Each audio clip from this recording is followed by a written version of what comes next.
Hello everyone, welcome to exam info academy, जिसका हम सब लोग इंतजार कर रहे थे कि यूपीएचईएससी की वैकेंसीज कब आएंगी, एडवर्टाइजमेंट नंबर 51 कब आएगा। तो वो आ गया है। सारी इंफॉर्मेशन हम आपको प्रोवाइड करेंगे कि साइट से आप इसे डाउनलोड कर सकते हैं, कि साइट पे आप जाकर अप्लाई कर सकते हैं। हम सारी चीजों पर बात करेंगे। हम एलिजिबिलिटी पे भी बात करेंगे और सीट्स किस सब्जेक्ट में कितनी है इसकी बात हम पहले ही कर चुके हैं। तो ये है विज्ञापन संख्या 51, सहायक प्राप्त अशासकीय महाविद्यालयों में सहायक आचार्य मतलब असिस्टेंट प्रोफेसर की प्रतियोगितात्मक परीक्षा 2022। पहले हम डेट जान लेते हैं। रजिस्ट्रेशन प्रारंभ होने की जो तिथि है वो 9 जुलाई है। 9 जुलाई से स्टार्ट हो रहे हैं। आवेदन शुल्क की भी 9 जुलाई है। ऑनलाइन आवेदन हेतु रजिस्ट्रेशन की अंतिम तिथि 7 अगस्त है। 1 महीने का लगभग आप समय मानिएगा। शुल्क जमा करने का 8 अगस्त है। ऑनलाइन सबमिट करने का 10 अगस्त है। सारी डेट्स हमने आपको प्रोवाइड कर दी हैं। यानी कि 9 जुलाई से आप स्टार्ट हो गए हैं। आप यूपीएचईएससी समझिएगा, यूपीएचईएससी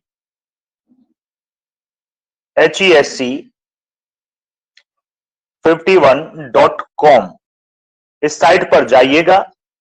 इस साइट पर जाइएगा, आपको अप्लाई ऑनलाइन का ऑप्शन आपको दिखाई देगा। आगे बढ़ते हैं। पूरी गाइडलाइन को सही से पढ़ लीजिएगा। जैसे गाइडलाइन दूसरे पेज पे दी हुई है कि फोटो का साइज बिल्कुल उसी जो से गिवन है उसी में हो।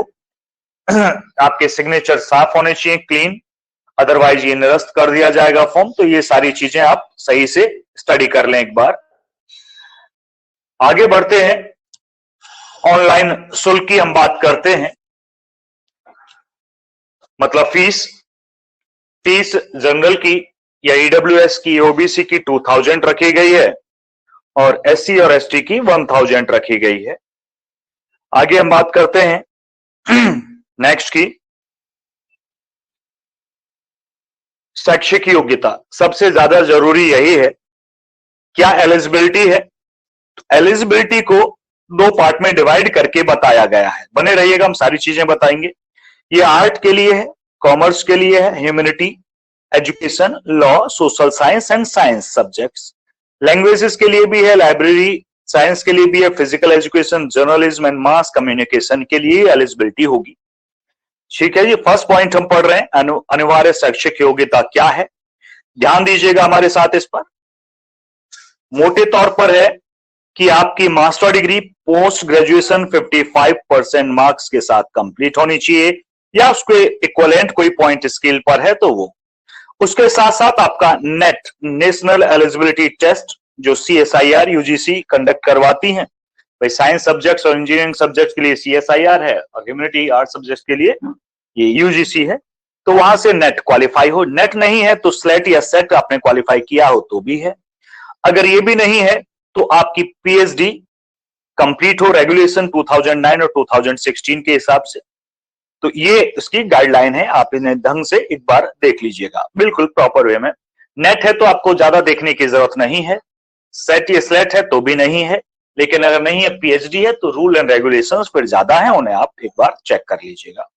थोड़ा हम नीचे चलें तो पीएचडी के बारे में लिखा है कि रेगुलर मोड पर अवार्ड की गई हो, कितने पेपर एक्सटर्नल एग्जामिनर कितने हो, रिसर्च पेपर कितने पब्लिश हुए हो, किस जर्नल में पब्लिश हुए हो, उसके बारे में सारी गाइडलाइंस यहां दी गई। आगे बढ़े। ये तो था जो बात कर रहे थे सब्जेक्ट्स के हिसाब से। अब जो सब्जेक्ट हैं जो बचे हैं, music, performing art, visual art, other traditional Indian art forms like sculpture etcetera, इसके बारे में भी हम बात करते हैं। इसके बारे में हम बात करें एलिजिबिलिटी की तो वो है, अब देखो सब्जेक्ट बदले हैं तो एलिजिबिलिटी है मास्टर डिग्री विद 55% वही है, पॉइंट स्केल हो अगर वो नहीं है तो। उसके बाद नेट कंडक्ट करते हैं या सेट स्लेट वही है, या फिर पीएचडी हो उसी रेगुलेशंस के हिसाब से है। तो लगभग इक्वलेंट ही है। ठीक है जी। बस अपने अपने सब्जेक्ट के हिसाब से हो। रिलैक्सेशन ऑफ मार्क्स है, relaxation 5% shall be allowed at master degree for the candidate belonging to the SC ST other backward class non creamy layer। तो इनके लिए ब्लाइंडनेस वो जब दिया हुआ है, इसे आप एक बार ठीक से पढ़ लें।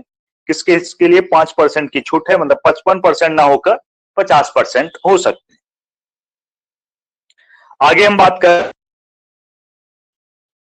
क्वालिफिकेशन हमने बता दी है, लास्ट डेट्स हमने बता दी है, कुछ अंतर संबद्ध विषय हैं, इनकी जानकारी आप ले लें। ये पेज नंबर 8 पे मिलेंगे आपको। आगे बढ़ते हैं। रजिस्ट्रेशन पहले आपको करवाना होगा पर्सनल डिटेल के साथ, उसके बाद फॉर्म फिल करते हुए फीस जमा करानी होगी, उसके बाद आपको फॉर्म सबमिट करना होगा। तो ये डिटेल है, ये पेज नंबर आपको 10 पर मिलेंगे।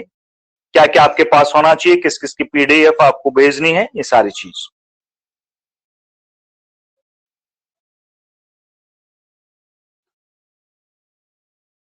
आरक्षण के बारे में भी क्लियर है, किस किस रूप से किस किस में है, उसके डॉक्यूमेंट आप तैयार कर लें अगर आप आरक्षित वर्ग में हैं तो।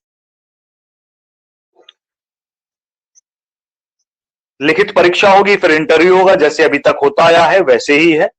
फिर वरीयता ऑनलाइन क्रम भेजे जाएंगे आपको, मतलब उसी तरह से है, कोई चेंजेस अभी नजर नहीं आए हैं।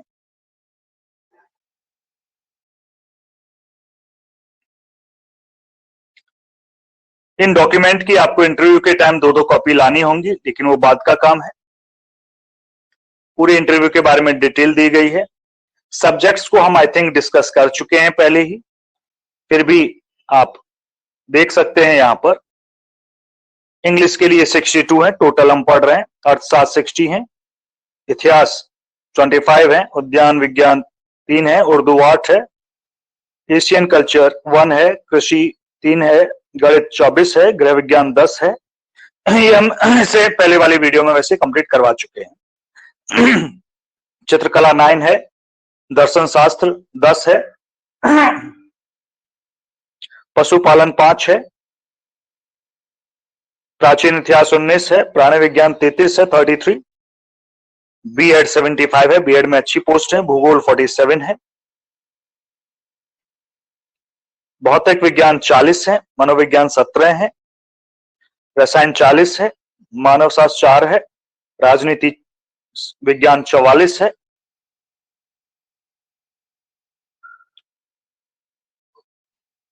इसके बाद वनस्पति विज्ञान 48 है, वाणिज्य कॉमर्स 49 है, विधि लॉ 8 है, शारीरिक शिक्षा 13 है, शिक्षा शास्त्र 25 है, संगीत गायन 10, संगीत तबला 3, संगीत सितार 4, संस्कृत 43, समाजशास्त्र 42, सांख्यिकी 2, सैन्य विज्ञान 21 और हिंदी 80 सबसे ज्यादा हिंदी में है। तो इनकी जानकारी वैसे हम एक बार पहले आपको दे चुके हैं। टोटल 917 पोस्ट हैं, ये 34 सब्जेक्ट्स की ये हैं। चलिए आगे बढ़ते हैं। ये फिर लिस्ट है कि किस महाविद्यालय में किस सब्जेक्ट की कितनी पोस्ट हैं, वो जनरल के लिए हैं, ईडब्ल्यूएस के लिए, ओबीसी के लिए, एससी एसटी के लिए हैं, वो सब ब्यौरा इसमें दिया गया है। तो ये है मोटे तौर पर यूपीएचसीएससी की वैकेंसी आ गई है, आप फॉर्म फिल कर दीजिएगा और आज ही से तैयारी में लग जाइएगा। जीएस की तैयारी हम करवा रहे हैं इसी चैनल पर, पुराने पेपर हम डाल रहे हैं 2016 के, सभी पेपर्स आएंगे धीरे धीरे, 2014 के आएंगे, फिर 16 के आएंगे, फिर 21 के आएंगे, 3 ही बार ये एग्जाम हुआ है रिसेंटली। तो इनके सभी के जीएस के पेपर्स को हम डिस्कस करेंगे, साथ में जीएस हम पढ़ा भी रहे हैं, लेक्चर ले भी रहे हैं, तो हमारे साथ बने रहिएगा। धन्यवाद।